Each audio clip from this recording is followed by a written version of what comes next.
Now, mixed reactions have trailed Benue State's controversial open grazing prohibition law since its passage in November. CNBC Africa's Christycole Popoola caught up with Samuel Ortom, governor of Benue State, to discuss the progress and reactions to the law. This is the best thing that has happened since we assumed duty on May 29, 2015. This is a people-oriented law that emanated from them. And we went through due process, passed and signed into law on May 22, 2017, and the implementation started on the 1st of November, given a grace period of about 5 months for those who have cattle and intended to do ranching to go ahead and do it. So far, the response has been very, very good. Before now, there used to be killings, destructions of property and human lives, and I think we have put that behind us now. The law seeks to protect farmers and herdsmen alike. No more room for cattle rustling in Benue State. No more room for open grazing in Benue State. Anybody found will be prosecuted as law-abiding people. Today, as I talk to you, since the implementation on the 1st of November 2017, 6 people have been arraigned for various crimes, contravening the law, and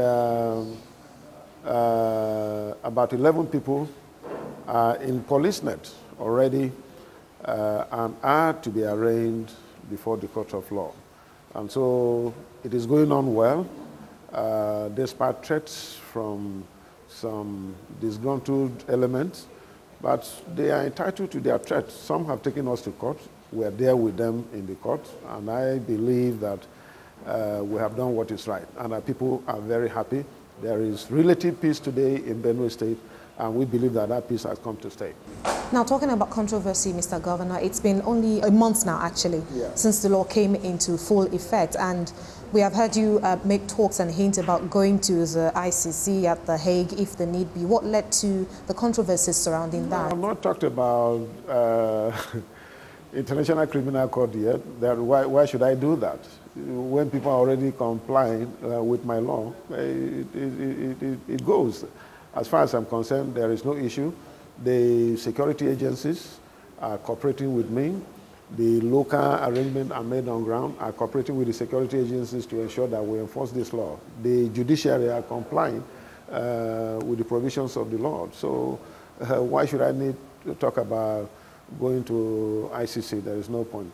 So this is contrary to the popular talk making rounds in some sections of the media. Now you are refuting the claims now that you did talk about going to the ICC on the anti-grazing law that has come into effect in Benue State. I have no reason to talk about that for now. What steps have you taken to identify the fine line between herdsmen and farmers?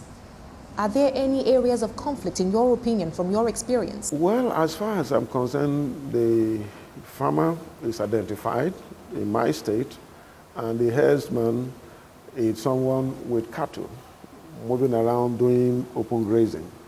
But what we have decided to do now is to streamline this and say, look, the land for open grazing is no longer there. Restrain your cattle to one place, just like it's global best practice. That is what is done all over the world. We can do the same thing here, and it's being done. And I have demonstrated that in my own farm, and I believe that others can do the same. And several other people have picked interest and are doing it. Mind you, cattle rearing or breeding is a business. You do it to make money. So you can't do it at the expense of somebody else's farm. But cattle, open grazing, and farming cannot go together. There is no way to go together. And so this is clearly defined, and I'm happy with the compliance, and I look forward that those who are willing to stay in Benue State and to do cattle business must ranch them. If you want to do open grazing, you can find other states or elsewhere where you have the land to do open grazing. But for us in Benue State, it is very, very clear that doing cattle business, you must ranch. Benue State ranks first in the HIV/AIDS prevalence rating in the country at the moment, and you are the chairman, Board of Governors, Benue State AIDS Control Agency. What steps have your administration taken to tackle this number and bring it to as reduced as you possibly can? If you look at the figures, the way they were and where we are now, we have reduced it to a certain level. We appreciate our international donors and partners who are supporting us. Benue State government is committed to this, to giving every support. We're supporting the agency responsible for handling HIV in the States, and we're taking every step in collaboration with our international partners to ensure that we reduce this menace out of Benue State. Nigeria's desperate need at the moment to diversify presents, I believe, an opportunity for Benue State to shine, having been described many decades ago, even till now, as the food basket of the nation. To what extent would you say your administration has taken steps to harness the potentialities that Benue State has to offer Nigeria in terms of agriculture? Very well. One, taking the people back to farm. And one of the greatest things that has happened is the law prohibiting open grazing. That has given us the opportunity to go back to the farm massively, and that is going on. The second thing is, as a private sector person who is already in industry, as an industrialist, I believe that there is need to add value to our primary product.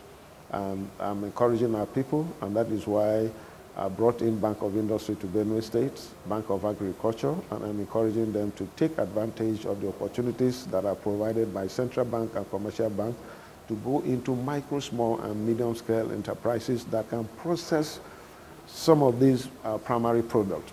And some who have the capacity can go to even large-scale production, and this will definitely add value and take us to where we're supposed to be. It's one thing for you to make efforts as an administrator. In terms of people's response, would you say they are commensurate with the efforts you're making? It has been wonderful through constant steps that we're taking to educate them, because Benue people were known to be driven economically by the civil service until I came on board. And as someone who is an industrialist and having seen the benefits, I believe that they will pick it up. They are picking up gradually. Rome was not built in a day, so gradually we'll be there. But it will take some time, facing through the challenges of overcoming the very hard business environment that we have in our country today, and then accessing funds, which has been the main challenge. But we're taking them through, because I'm taking the lead, and I'm very, very committed to this, and I believe that we'll be there. Very quickly, I'd like you to take us through, you mentioned earlier, salaries owed by Benue State. To what extent are you making efforts to ensure that that is resolved? To eliminate all loopholes. Every ghost worker must be flushed out of Benue State civil service. And of course, those who do not have business doing government work should be out. The Bible says, a worker deserves his wages. Thou shalt not muzzle the axe that treadeth the corn. As a Christian, I've always had this at the back of my mind. But at the same time, the Bible says that those who do not work should not also eat. And so those who are taking salaries from government and are not genuine workers will have to be shown the way out, so that salaries can be paid as are going due. I am going to do that. We are determined. We'll set up a committee headed by my deputy governor. They have done their assessment, and their recommendations have been passed through the State Executive Council and will be implemented. And I believe that we'll be able to reduce our wage bill from 7.8 billion naira where we are today to 4.5, so that we can pay salaries as are due. Your struggles to eliminate ghost workers dates back a while. How would you rate successes and results seen so far, or would you say it's too early to judge? Well, the committee headed by the deputy governor brought out far-reaching recommendations. Those who found themselves through the back door will have to be pushed out through the front door, and things like that. Those who have no business doing government work will have to be shown the way out. That was Samuel Ortom, governor of Benue State.